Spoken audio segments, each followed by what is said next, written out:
Nous sommes heureux de nous retrouver pour ce culte de Pâques que nous allons vivre cette année dans des conditions particulières. Confinés, c'est donc de chez nous que nous allons suivre ce culte. Ah, nous aimerions pouvoir nous saluer fraternellement, nous embrasser, nous étreindre et nous dire les uns aux autres, comme le font si bien nos frères orthodoxes en ce matin de Pâques, il est ressuscité, il est vraiment ressuscité. Ce culte, nous allons donc le vivre chacun chez soi, malgré la distance, le vivre dans la lumière de la résurrection, même si pour beaucoup nos conditions de vie sont devenues difficiles en raison du confinement, mais aussi en raison de nos craintes bien légitimes pour notre santé, celle de nos proches, et plus encore peut-être en raison de l'impact économique de cette pandémie. Le monde de demain sera certainement bien différent de celui que nous avons quitté. J'aimerais introduire ce culte par un court verset, un verset tiré du livre du prophète Ésaïe, et qui dit ceci: Si quelqu'un parmi vous reconnaît l'autorité du Seigneur, qu'il écoute, si quelqu'un avance dans les ténèbres, sans la moindre lumière, qu'il se confie au Seigneur et qu'il s'appuie sur lui. Nous voulons, en ce matin de Pâques, être à l'écoute de ce que le Seigneur désire nous dire encore en ce jour, et plus particulièrement en ce jour qui nous parle de sa victoire éclatante sur tous les pouvoirs de mort qui agissent en ce monde. Si cette situation du confinement est nouvelle pour nous, et si peut-être elle nous fait peur, peut-être serait-il sage d'écouter ce conseil du prophète Ésaïe: si quelqu'un avance dans les ténèbres, sans la moindre lumière, qu'il se confie au Seigneur et qu'il s'appuie sur son Dieu. Nous voulons introduire ce culte par la prière. Seigneur, en ce matin de Pâques, nous aimerions nous tenir devant toi avec nos frères et sœurs, mais nous sommes confinés. La richesse de notre communion fraternelle s'en trouve altérée. Mais peut-être que cette situation nouvelle pour nous nous aide à mieux comprendre ce que vivent ceux qui sont malades ou trop âgés, et donc privés de l'occasion de se retrouver avec leurs frères et sœurs. Mais aussi toutes celles et ceux qui sont au cœur de la persécution, obligés de se cacher ou qui se retrouvent, lorsqu'ils le peuvent, au péril de leur vie. Cette fragilité que nous découvrons soudain nous invite à rechercher en toi notre point d'appui, notre soutien, notre réconfort. Lorsque nous sommes dans la facilité et l'abondance, nous avons si facilement tendance à nous éloigner de toi. C'est vrai que si toi tu n'es jamais absent, nous sommes si souvent absents à ta présence en nous. En ce jour de Pâques, ouvre nos yeux, ouvre nos cœurs sur l'extraordinaire bonne nouvelle de ta résurrection.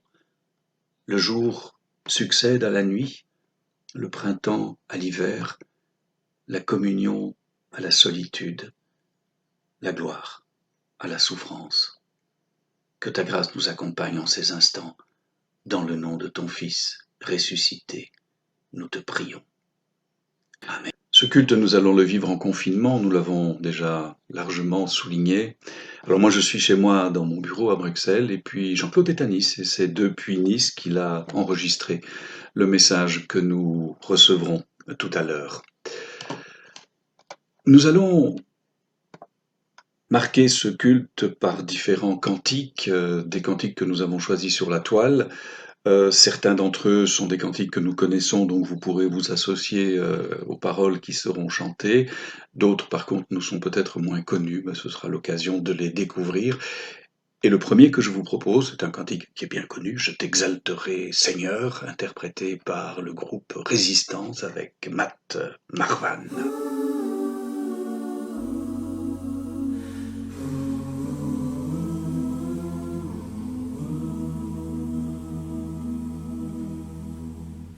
Je t'exalte,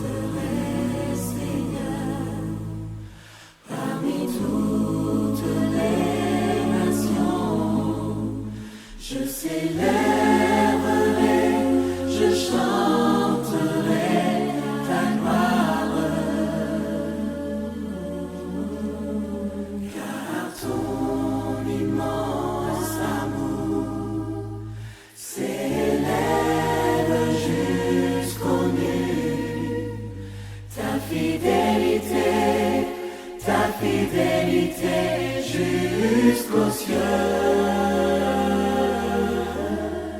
Seigneur, élève-toi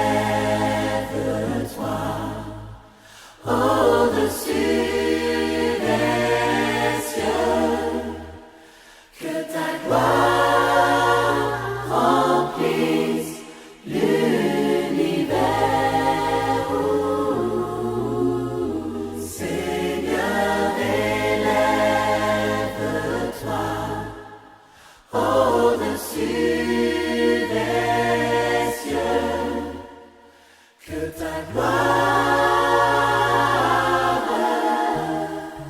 que ta gloire, que ta gloire remplisse l'univers.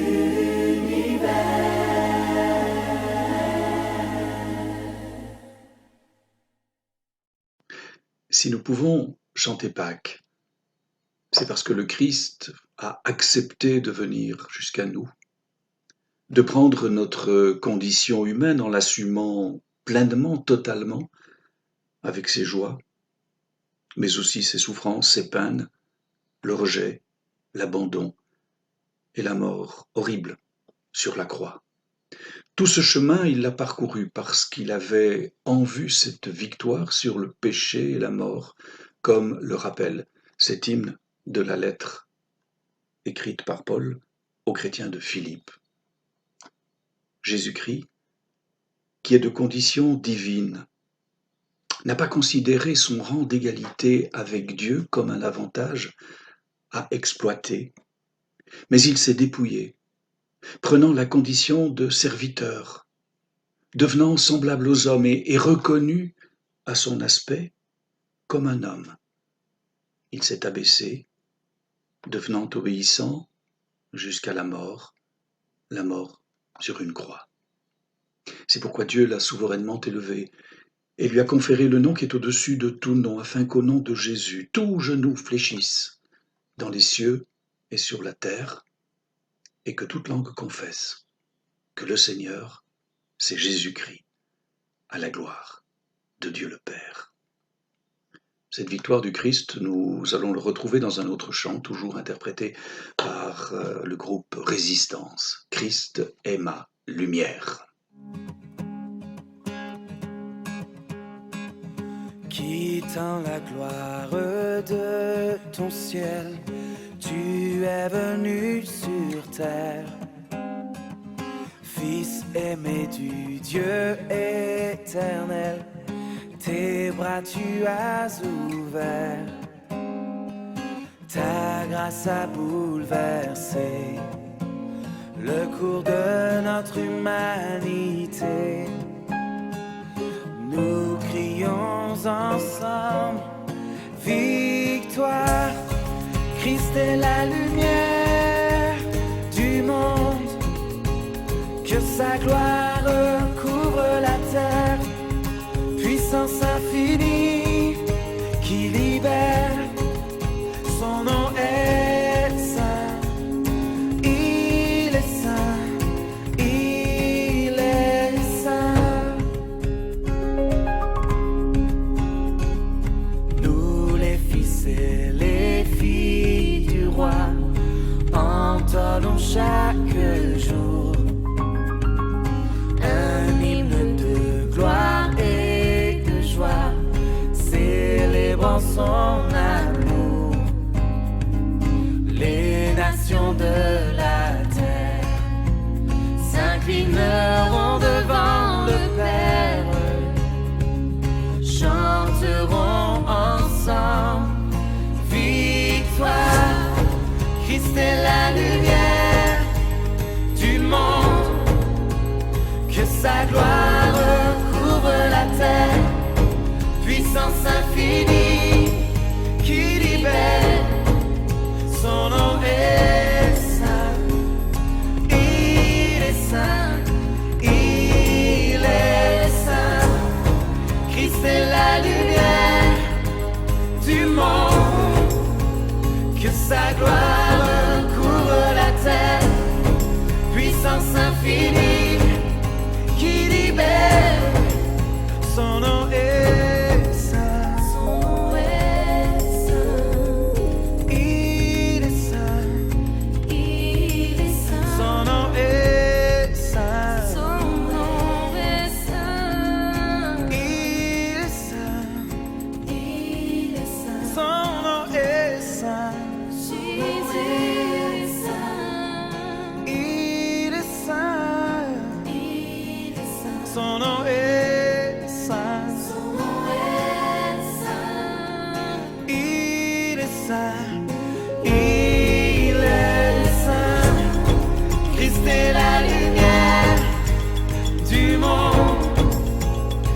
sa gloire couvre la terre, puissance infinie qui libère, son nom est saint, il est saint, Christ est saint,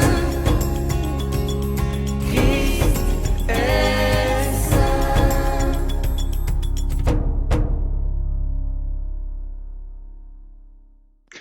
Nos vies sont marquées par des zones d'ombre et de lumière, des temps de ténèbres et des temps de pleine clarté. Si la résurrection du Christ parle de vie, elle a été précédée d'un chemin de souffrance et de mort. Chaque fois que le Christ a parlé à ses disciples de sa résurrection, de la proximité de sa résurrection, il leur a clairement dit qu'elle serait précédée par son rejet, sa condamnation et sa mort. Comme nous l'indique cette dernière annonce, alors qu'il est en route pour Jérusalem. Alors qu'il est en chemin, il se tient avec ses disciples et leur dit tout en marchant, « Écoutez, nous montons à Jérusalem où le Fils de l'homme sera livré aux prêtres et aux spécialistes des Écritures. Ils le condamneront à mort et le livreront aux autorités étrangères qui se moqueront de lui, le frapperont à coups de fouet, le crucifieront, et le troisième jour, il ressuscitera. » Si les disciples ont bien senti et compris la menace évidente et imminente de son rejet, ils n'ont manifestement pas capté ces dernières paroles, le troisième jour, il ressuscitera. Ce qui les conduira à une foule de questions et d'errements lorsqu'au matin de Pâques leur parviendra la nouvelle du tombeau vide.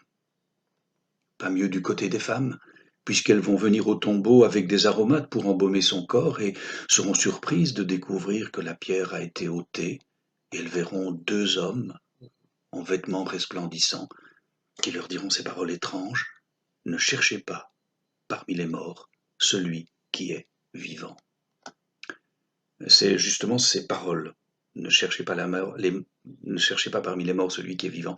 Ce sont justement ces paroles qui seront le centre de la méditation que nous apportera Jean-Claude Corbizier tout à l'heure. Comment abordons-nous ce temps de Pâques? Sommes-nous encore du côté des morts ou déjà dans celui des vivants? Parce qu'on peut croire en la résurrection et être encore enfermé dans nos doutes et nos questions. Ce coronavirus est du côté de la mort, le décompte régulier des personnes en soins intensifs et plus encore des personnes qui décèdent nous est rappelé chaque jour. Nos vies, c'est vrai, se partagent entre des moments de découragement, de doute et d'autres où notre assurance se trouve solidement fondée en Dieu.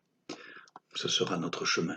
Et ce sera notre chemin jusqu'au terme de la course. C'est inscrit dans notre fragilité humaine, cette alternance d'ombre et de lumière. Alors nous avons besoin d'entendre des paroles qui nous parlent de victoire, de vie, d'une trouée de lumière au milieu des nuages qui trop souvent assombrissent nos vies. Cette attente est au cœur de tous les livres de la Bible. À l'écoute de ces paroles de Dieu qui parle d'espoir, de vie, de victoire.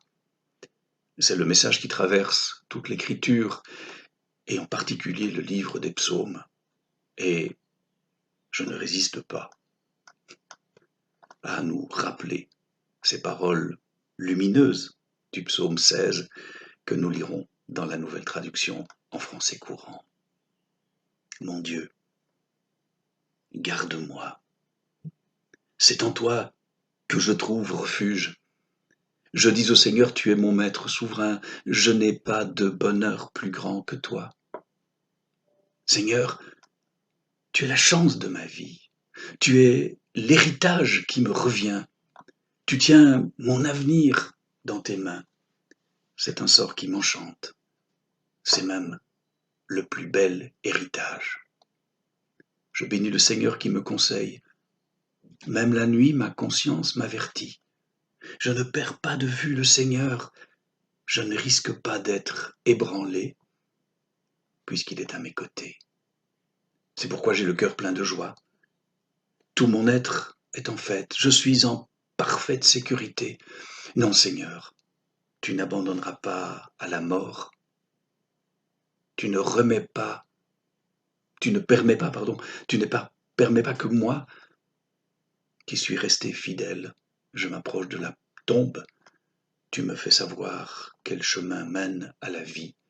On trouve une joie pleine en ta présence, un plaisir éternel près de toi. Quelle étonnante promesse. Notre présent, mais aussi notre avenir, est entre ses mains. Même les psaumes les plus sombres se terminent toujours par cette note d'espoir. Notre secours et notre espérance est en Dieu qui nous aime. Et nous allons encore le découvrir ou l'entendre à travers un troisième chant que je vous propose, que nous connaissons aussi fort bien.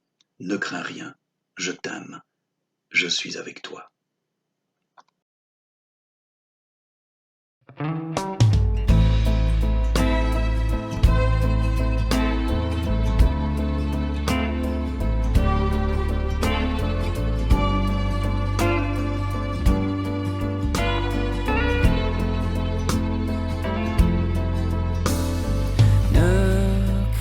Je t'aime, je suis avec toi, aux promesses suprêmes qui soutient ma foi. La sombre vallée n'a plus de terreur, l'âme consolée. Je marche avec mon sauveur, non jamais tout seul, non jamais tout seul. Jésus, mon sauveur, me garde, jamais ne me laisse seul, non jamais tout seul, non jamais tout seul. Jésus, mon sauveur, me garde, jamais ne me laisse seul. Oh, yeah.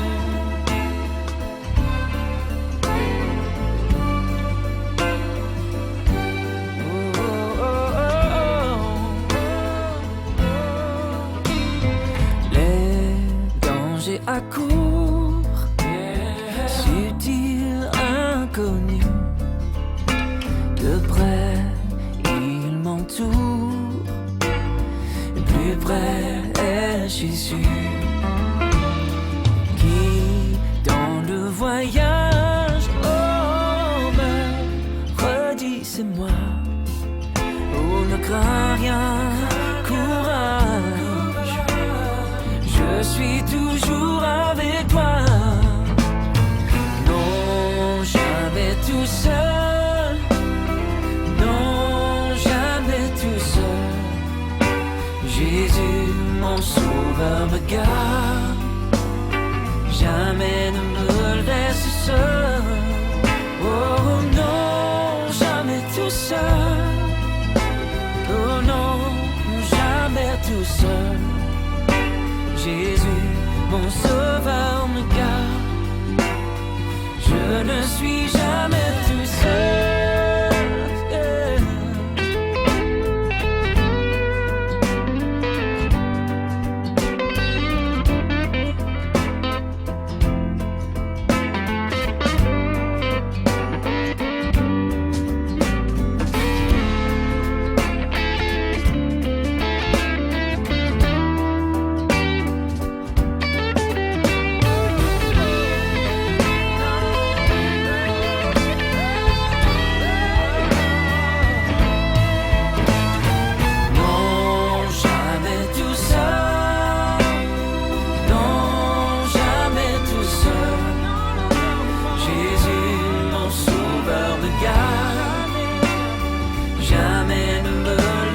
Seul.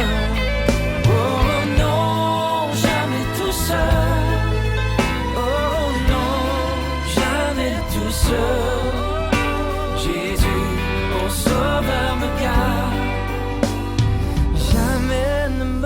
reste seul. Oh, oh, oh. Yeah.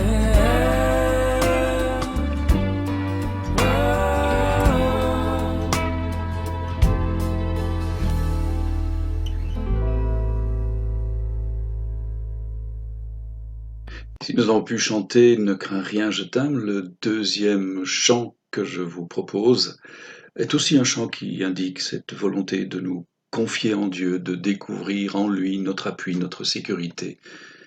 Il s'intitule En Jésus, seul est mon espoir.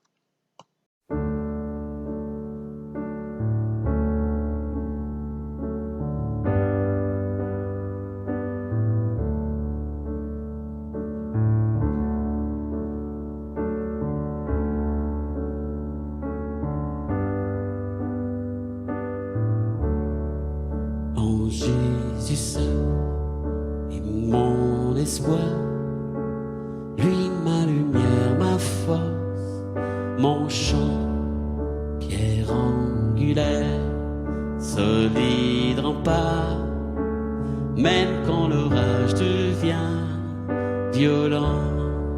Oh quel amour, oh quelle paix, les luttes cessent, la peur se tait, mon réconfort, mon plus grand bien, dans l'amour du Christ je me tiens.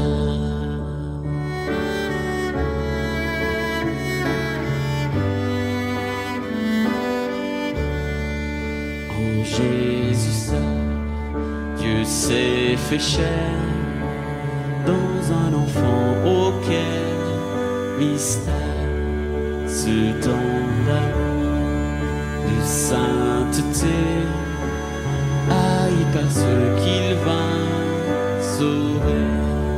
Jusqu'à la croix, il s'est livré, sur lui la colère est tombée, tous mes péchés, il les a pris, par la mort de Jésus, je vis.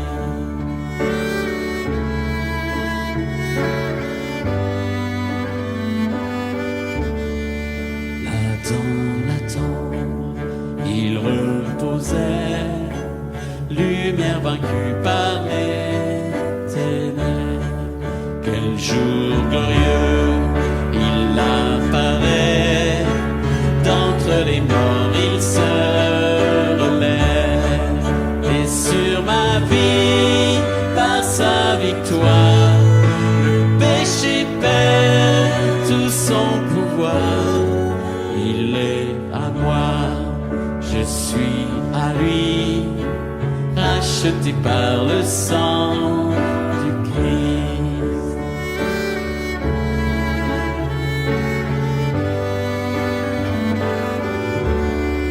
Je vis en paix, je meurs sans crainte, gardé par la puissance du Christ, du premier cri au dernier souffle.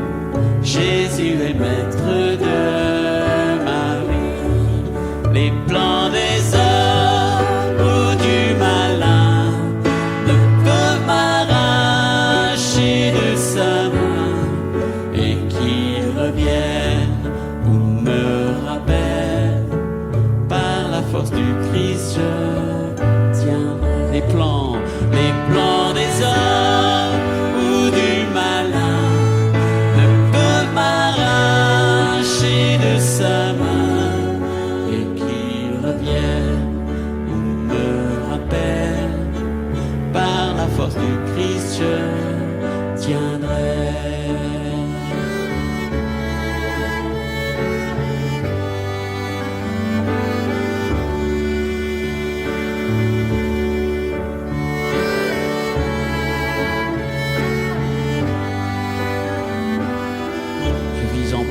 Je vis en paix, je meurs sans crainte, gardé par la puissance du Christ, du premier cri au dernier souffle.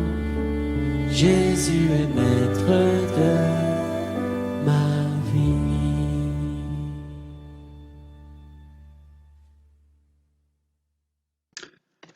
Nous voulons prier. Seigneur, cela nous fait du bien d'écouter ces paroles qui nous invitent à nous appuyer sur toi, à trouver en toi notre sécurité. Même si nous sommes à certains moments dans nos vies au cœur de l'épreuve, au cœur des difficultés, même si nous sommes traversés par de multiples questions, même si nous aimerions que tu interviennes de manière plus évidente, plus manifeste, plus rapide, nous sommes confrontés à cette réalité humaine.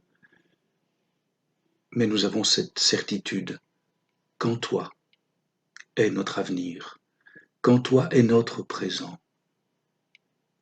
Et nous voulons encore, en ce dimanche de Pâques, après avoir entendu toutes ces paroles, après avoir lu ces quelques textes dans l'Écriture, après avoir écouté ces cantiques, te dire simplement que nous sommes heureux d'être tes enfants, heureux de pouvoir trouver en toi tout le réconfort, toute l'aide, toutes les ressources dont nous avons besoin.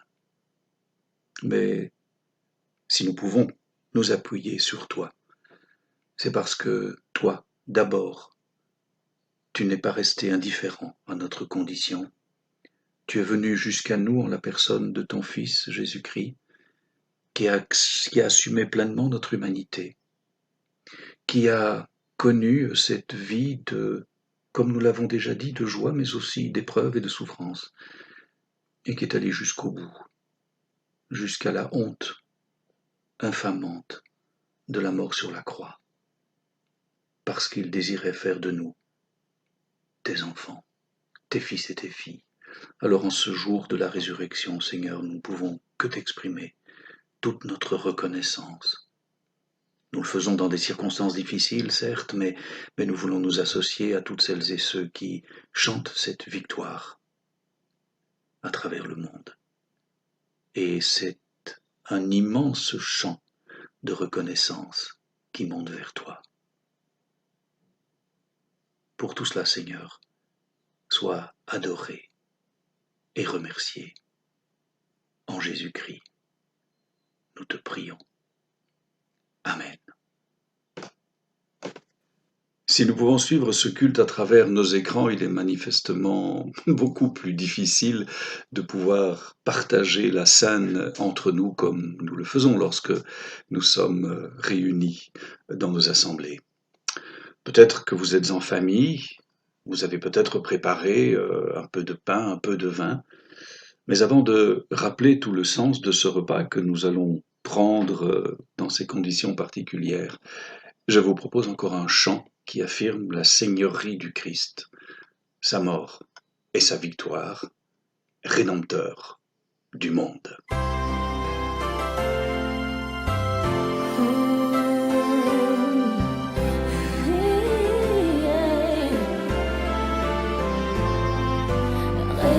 Rédempteur du monde, Jésus-Christ, Fils de Dieu, ta joie et ta paix m'inondent, toi l'agneau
d'envoyer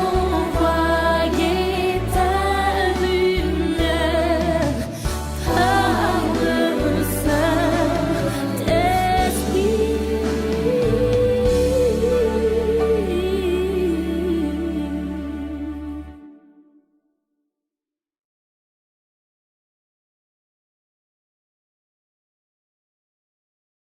Nous écoutons le récit de l'institution de la Sainte tel qu'il nous est proposé dans l'évangile de Luc au chapitre 22. Quand l'heure fut venue, Jésus se mit à table avec les apôtres et il leur dit : « Combien j'ai désiré prendre ce repas de la Pâque avec vous avant de souffrir, car je vous le déclare, je ne le prendrai plus jusqu'à la venue du règne de Dieu. » Ayant reçu une coupe, il remercia Dieu et dit : « Prenez cette coupe et partagez-la entre vous. Car je vous le déclare, dès maintenant, je ne boirai plus du fruit de la vigne jusqu'à ce que vienne le règne de Dieu. » Puis il prit du pain et après avoir remercié Dieu, il le partagea et leur donna en disant : « Ceci est mon corps qui est donné pour vous. Faites ceci en mémoire de moi. » Il leur donna de même la coupe après le repas en disant : « Cette coupe est la nouvelle alliance qui est conclue grâce à mon sang, versé pour vous. » Lorsque Jésus institue ce repas, la nuit de Gethsémanée est imminente. Il partage ce dernier repas avec ses disciples avant son arrestation, son procès, sa mort. Moment solennel, dont les disciples ne discernent pas pleinement tout le sens. Tout cela prendra sens après la résurrection du Christ, lorsqu'ils se retrouveront pour répéter ces gestes de partage dans la pleine conscience de l'œuvre accomplie à la croix. C'est un peu la même chose pour nous. Dimanche après dimanche, année après année, nous répéterons ces gestes, nous répéterons des paroles, découvrant dans ce pain brisé tout le drame des souffrances de la croix, mais nous découvrirons aussi dans ce pain cette vie qui nous est donnée, cette nourriture céleste que le Christ nous propose par cette présence au cœur de nos vies. Et puis nous discernerons aussi dans ce pain que nous partageons une annonce, une préfiguration, ô bien modeste, du festin dans le royaume. Et dans le partage du vin, nous y discernerons bien sûr le sang, ce sang qui a coulé à la croix, ce sang précieux du Christ comme d'un agneau sans défaut et sans tache, qui nous purifie de tout péché et nous réconcilie avec le Père. Mais le pain est aussi signe de fête et c'est la fête de la résurrection. Jésus n'est pas resté prisonnier de la tombe, il est vivant aujourd'hui à la droite du Père dans les lieux célestes. Et puis il nous prépare cet extraordinaire repas dans le royaume. Nous voulons prier. C'est vrai, Seigneur, que nous partageons ce repas dans des conditions particulières. Encore une fois, nous l'avons déjà dit, nous aimerions être tous ensemble réunis autour de la table, partager, passer le pain entre nous, passer la coupe entre nous. Nous en sommes privés. Et cela nous attriste certainement. Mais nous ne voulons pas oublier que derrière ces symboles, derrière ces signes, tu veux encore ce matin nous rappeler, et particulièrement ce jour de Pâques, toute la signification de ce repas. Ce pain qui nous parle de ton corps qui a été brisé, ce pain qui nous parle de cette vie que tu veux répandre en chacun de nous, ce pain qui préfigure le repas dans le royaume, ce vin qui nous parle de ton sang, ce vin qui est aussi signe de la fête, fête de la résurrection, fête de la vie retrouvée, et puis qui lui aussi est annonce de ce vin nouveau que nous prendrons dans le royaume. Alors ce repas, nous le prenons dans des conditions difficiles, certes, mais nous le prenons dans la joie, dans la reconnaissance, parce que c'est toi qui es au cœur et au centre de nos vies. Amen. Avant de donner la parole à Jean-Claude, nous voulons encore proposer un chant qui est un chant de Corinne Lafitte, « Je veux demeurer dans ta grâce ». Toujours cette dimension de cette confiance que nous voulons mettre dans le Seigneur. Et après quoi, à la fin de ce chant, nous laisserons la place au message de Jean-Claude Corbizier. Pourquoi cherchez-vous parmi les morts celui qui est vivant? C'est ici que ce culte de Pâques se termine. Merci pour votre écoute, qui, je l'espère, a été participative. Nous attendons le déconfinement pour pouvoir nous retrouver chacun dans nos assemblées, pour ensemble remercier le Seigneur et célébrer son nom. On vous souhaite une excellente journée de Pâques et que nous puissions vraiment vivre ce jour dans la joie de la résurrection.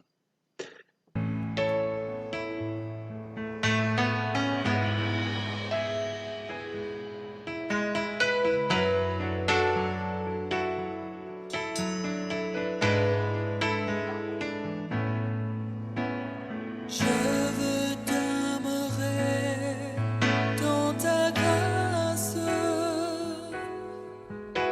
Je n'ai rien à donner, ni rien à te prouver. Je viens m'humilier devant ta face. Tu me connais si bien. Je ne te cache rien, il n'y a que toi seul, oh mon Jésus, qui ai connu mes craintes et mes frayeurs. Il n'y a que toi seul, oh mon Jésus, qui d'un regard vienne apaiser mon cœur. Je veux demeurer dans ta grâce. Je n'ai rien à donner, ni rien à te prouver. Je viens m'humilier devant ta face. Tu me connais si bien. Je ne te cache rien, il n'y a que toi seul, oh mon Jésus, qui ai connu mes craintes et mes frayeurs. Il n'y a que toi seul, oh mon Jésus, qui d'un regard vienne apaiser mon cœur. J'apprends à mourir à moi-même. Je choisis ton chemin, j'abandonne le mien. Ton esprit me guide et m'enseigne à dépendre de toi. J'ai tant besoin de toi, il n'y a que toi seul, oh mon Jésus, qui ai connu mes craintes et mes frayeurs. Il n'y a que toi seul, oh mon Jésus, qui d'un regard vienne apaiser mon cœur. Je chéris en moi ta parole. Elle me parle de toi, elle fortifie ma foi.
Bonjour bien-aimés frères et sœurs en Christ de plusieurs assemblées. En ce matin de Pâques un peu particulier, j'aimerais vous apporter une parole d'encouragement de la part du ressuscité, depuis notre refuge dans le sud-est de la France où nous sommes confinés. Ouvrons la parole de Dieu dans l'évangile de Luc, au chapitre 24, le verset 5. Toutes craintives, elles baissèrent le visage vers la terre. Mais ils leur dirent, « Pourquoi cherchez-vous le vivant parmi les morts ?» Pauvres femmes. Elles ont la tête basse, le cœur en peine, plus d'avenir. Leur Jésus est du passé. Il est mort avec tout ce qu'il portait d'espérance. J'imagine en fond sonore la marche funèbre de Chopin. Pareil le même jour, quelques versets plus loin, 2 disciples retournent, attristés, déçus, découragés, vers un chez eux vide de sens à Emmaüs. Ils parlent de Jésus au passé. Il était un prophète puissant. Il parlait bien, il agissait juste. Nous espérions, mais plus rien. Tout s'est écroulé. Pareil quelques jours plus tard, pour Simon-Pierre, déprimé, qui entraîne 6 autres avec lui dans sa déception. Plus rien ne marche. Même leur confinement sur la barque est un échec. Pareil pour nous, mes amis. Quand Jésus ressuscité n'est plus qu'une théorie, qu'un rêve illusoire, qu'une tradition. Quand nous sommes livrés à nous-mêmes, seuls, sans perspective, sans enthousiasme, centrés sur nos bobos, nos peurs, nos angoisses, nos échecs, nos regrets, nos circonstances difficiles, nous sommes perdus, nous sommes perdants, nous manquons de souffle. Dans ces conditions d'abattement, de découragement, l'Église de Jésus-Christ n'aurait pas été loin. De même aujourd'hui, mes amis. Mais il y a eu une rencontre, une révélation, une illumination, un déclic, qui ont marqué un tournant dans leur histoire et grâce à eux, dans l'histoire de beaucoup d'autres. Marie, c'est moi. Je suis vivant. Va dire à mes frères que je t'ai rencontrés, que je vais vers eux, que je les attends. Rabouni, mon bon maître, et elle court, elle vole. Cléopas, quand je vous expliquais les Écritures, votre cœur ne brûlait-il pas? C'est moi. C'est lui. C'est donc vrai, il est vivant, il entend, il comprend nos questions, il nous a rejoints. Alors, ils se remettent en route, pas demain, tout de suite. Ils ne sont plus fatigués, ils ne sont plus à plat, ils n'ont plus peur, ils sont boostés, confiants, portés. Il est devant, vivant, tout est possible. Simon, ne compte plus sur toi, mais sur moi. Ne regarde plus tes échecs, mais ma victoire. Reprends où tu as lâché. Mais avec mes forces, avec mon amour, mon objectif dans ta vie reste le même. Et c'est ce qu'il va croire et expérimenter. Jésus ne l'a pas lâché. Jésus fera de lui un disciple efficace. Et c'est ce qu'il va proclamer à qui veut l'entendre. Et c'est ce qu'il va écrire aux églises jusqu'à ce qu'on le tue. Quand nous nous appuyons sur Jésus, mort pour nous, mais ressuscité, dit-il, il agit dans les vies. En son nom, il se passe des choses. Il pardonne, il sauve, il ajoute à son Église. Je suis témoin, dit Pierre, je suis acteur de mon Sauveur et Seigneur vivant. Il n'y en a pas d'autre. Impossible de m'empêcher de m'attendre à lui, de l'écouter, de le prier, de le croire et de parler de lui. Approchez-vous de lui, vous verrez, il s'approchera de vous. Construisez vos vies sur lui, le seul fondement, et allez de l'avant. C'est cela l'Église, mes amis. La vraie, le lieu où il habite, où il agit et où il montre sa compassion pour le monde. Pareil pour nous, bien-aimés. Nous ne pouvons pas nous contenter d'une histoire ancienne. Nous avons besoin d'entendre sa voix, d'écouter sa parole qui réchauffe nos cœurs, de laisser son esprit nous vivifier, de voir sa main à l'œuvre dans nos circonstances. Nous avons besoin de tourner nos yeux vers lui, de compter sur lui, de faire route avec lui. Une révélation de Jésus-Christ ressuscité change notre regard sur nous-mêmes, sur les autres, sur la vie, nous dynamise, ouvre une autre perspective, donne du courage, un but à atteindre, un avenir à espérer. Tout le livre des Actes et chaque lettre des apôtres nous parle de ce Jésus vivant et à l'œuvre, du rayonnement des premiers croyants et des premières églises, porteurs de cette vie de Jésus. J'aime écouter Étienne, l'un des premiers, les pieds bien sur terre pour servir comme diacre, mais le cœur dans le ciel pour contempler, pour bénir. Quand je regarde vers le ciel, dit-il, je vois la gloire de Dieu. Et je vois Jésus debout à sa droite. Je vois les cieux ouverts. Rappelez-vous ce que Dieu a dit, ce qu'il a promis, ce qu'il a fait en Jésus. Et voyez ce qu'il fait aujourd'hui. Vous avez beau vous moquer de moi, vous avez beau me lancer des pierres, ma vie est attachée au Seigneur vivant, et je le prie pour vous. Il me reçoit, il m'accueille, et je m'endors en paix. Une vie trop courte, Étienne. Pas d'écrit, mais un condensé de confiance et d'espérance sur un Jésus vivant, une assurance, un rayonnement, une influence énorme, un feu qui va s'étendre sur toute la Judée, toute la Samarie.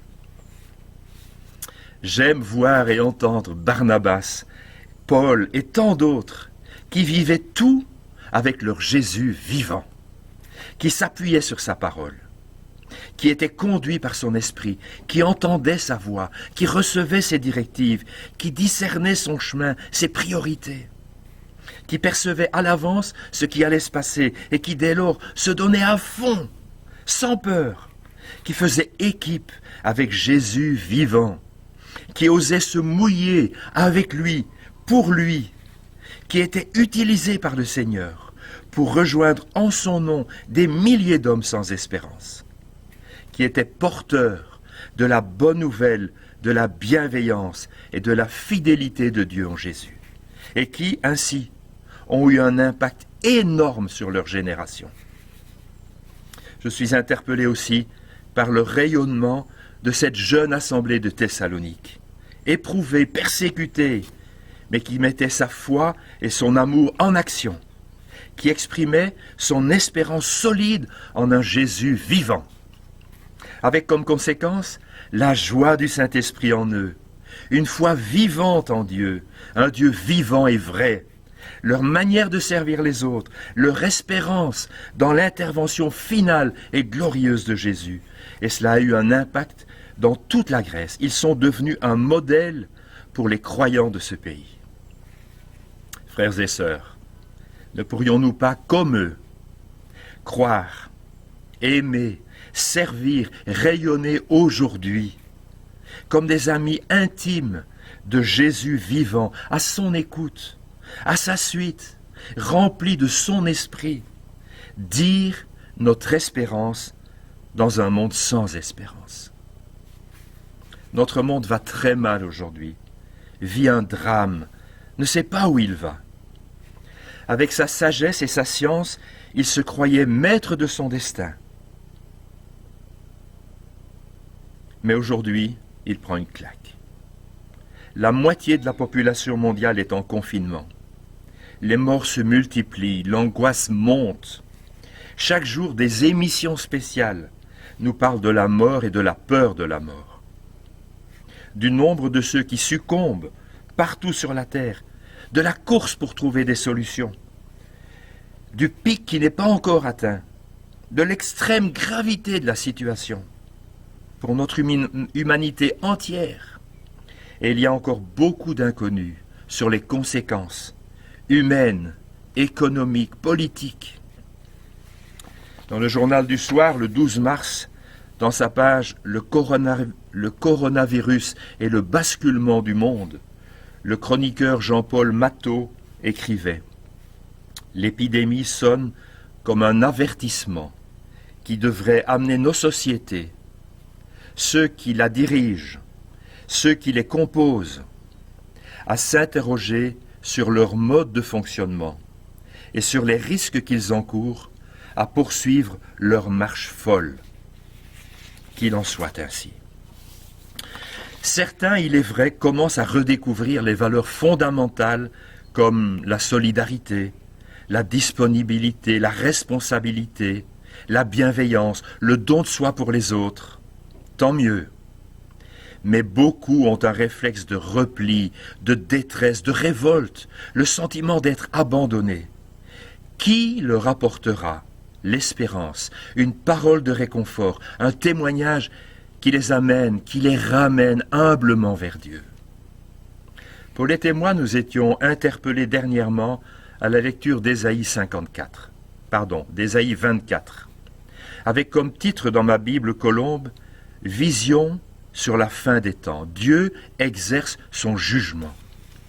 Qui oserait dire aujourd'hui, comme Ésaïe, qu'il y a un lien entre l'abandon de Dieu et l'état de notre monde? Mais qui ajouterait aussi, avec la bonté, avec la compassion de Dieu, ce qui est écrit au chapitre suivant?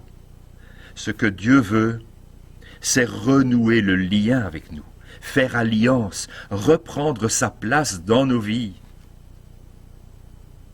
Qui portera à ceux qui nous entourent la bonne nouvelle vécue d'un Jésus vivant, qui nous aime, qui nous cherche, malgré nos abandons, malgré nos reniements, si ce n'est nous chrétiens? Gandhi a dit il y a un siècle « Je serais devenu chrétien si j'avais vu Jésus un peu plus vivant dans ses disciples. » C'est triste, c'est grave d'entendre cela. Quelle occasion manquée, quel gâchis pour lui, pour les siens, pour l'Inde, le Pakistan. Aujourd'hui, mes amis, en est-il autrement? Que doivent penser ceux qui nous entourent, qui nous entendent, qui nous regardent dans l'épreuve? Qu'attendent-ils des chrétiens, peut-être inconsciemment? Quel impact aurons-nous, au-delà d'un culte de Pâques, entre nous aujourd'hui? Depuis un mois, je le vois dans ma vie, nous sommes un peu comme Marie, Cléopas, Simon, apeurés, abattus, inquiets pour les nôtres, pour nos églises, le visage baissé vers la terre. Nous avons absolument besoin d'une rencontre avec le ressuscité, d'une révélation, d'une onction qui nous sorte de notre coquille, qui fasse que nos bouches parlent de ce qui remplit nos cœurs. Ce temps de confinement peut être un arrêt de mort dans nos vies spirituelles, dans nos assemblées, ou au contraire, une occasion de rebondir, de nous placer honnêtement devant le Seigneur pour l'écouter, pour l'appeler, pour discerner les temps que nous vivons, pour couper les choses inutiles dans nos vies, pour nous appuyer sur le vivant, pour nous, pour les autres, pour nos familles, pour nos voisins, pour nos amis, pour recevoir une parole de vie de sa part à partager avec eux. J'ai entendu qu'une sœur de notre assemblée de Nice, prof de droit, a amené 3 étudiantes au Seigneur. J'ai aussi entendu qu'un médecin italien athée a été bouleversé par la compassion d'un pasteur atteint du virus, hospitalisé dans son service, priant chaque jour pour les malades, les médecins, les infirmières, avec tant d'amour, jusqu'à sa mort, que ce docteur a accueilli Jésus dans sa vie et veut le suivre et le servir désormais. Puissions-nous rayonner comme cela, unis au Seigneur, vivants, animés par son esprit. Les coups de fil, les SMS, les emails maintiennent les liens entre nous, c'est vrai. Des prières montent vers le ciel. Seigneur, guéris-nous. Seigneur, protège ton Église. C'est juste. Mais au-delà, ne manquons-nous pas une mission, avec une vision et une passion renouvelée, partagée avec nos contemporains, notre confiance et notre espérance, son amour pour eux. Une parole de vie de Jésus vivant à leur glisser à l'oreille à bon escient. Comme par exemple, Jésus a dit, venez à moi, vous tous qui êtes fatigués et chargés, je vous donnerai du repos pour votre âme. Témoignez simplement, avec tact, avec, à son contact, un cœur qui déborde de compassion. Et il fera le reste. Toucher les gens, les attirer à lui, les convaincre, les rassurer, les conduire, comme un bon berger prend soin de ses brebis, et vous donner ces nouveaux croyants comme de nouveaux amis à accompagner sur le chemin de la vie. Conclusion, dans ce temps de confinement, de crise mondiale sans pareille, d'interpellation générale, ne cherchons pas parmi les morts celui qui est vivant. Ne cherchons pas non plus parmi les vivants celui qui serait mort, mais cherchons le vivant, jusqu'à ce que nous l'ayons trouvé ou jusqu'à ce qu'il nous ait retrouvés. Prions-le, écoutons ses paroles, croyons-le et laissons son esprit nous remplir, nous booster, nous pousser en avant vers les autres. Frères et sœurs en Christ, nous avons quelque chose à vivre, nous avons quelque chose à dire. Et pour le reste, comme dit le prophète Michée, Dieu attend simplement de nous 3 choses.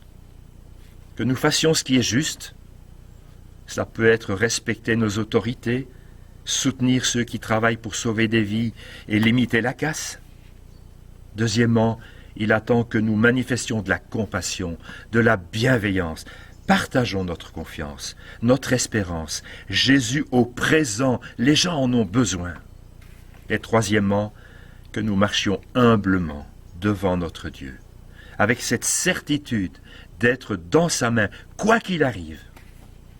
C'est le meilleur témoignage que nous puissions rendre pour sa gloire à tous ceux qui nous entourent. Famille, amis, voisins, collègues. Amen. Qu'il en soit ainsi. Il est vivant, il marche devant nous.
C'est ici que s'achève notre culte.